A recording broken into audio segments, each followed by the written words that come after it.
ఇదే యాగంటిలో కాకులు రావని చెప్తారు. ఎందుకు అది అది సైన్స్కి ఎట్లా సెట్ అయింది? నీకు ఒక్కొక్క చోట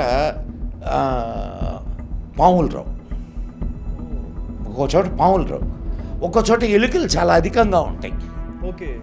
ఒక టెంపుల్ ఉంది, మర్చిపోయాను, రాజస్థాన్లో ఒక టెంపుల్ ఉంది. అక్కడ మొత్తం గుళ్ళో ఎలుకల్ని పూజిస్తారు. ఎలుకల్ని ఫుల్ మొత్తం ఎలుకలు తిరుగుతూ ఉంటాయి. అక్కడ వస్తున్నాయి, ఇక్కడ రావడంలా. ఏంటి మరి? నీకు కొన్ని ఎనర్జీస్ కొన్నిటిని వికర్షిస్తాయి, కొన్నిటిని ఆకర్షిస్తాయి. బట్ నీకు యాగంటిలో ఉన్నటువంటి సిస్టమ్ అది. Okay sir. దానికి వెనక ఒక పౌరాణిక గాథ ఉంది. అది అఫ్కోర్స్ ఆ గాథ అందరికీ తెలిసి ఉండొచ్చు, కానీ దాని వెనక ఉన్నటువంటి సిస్టమ్ మాత్రం ఇది.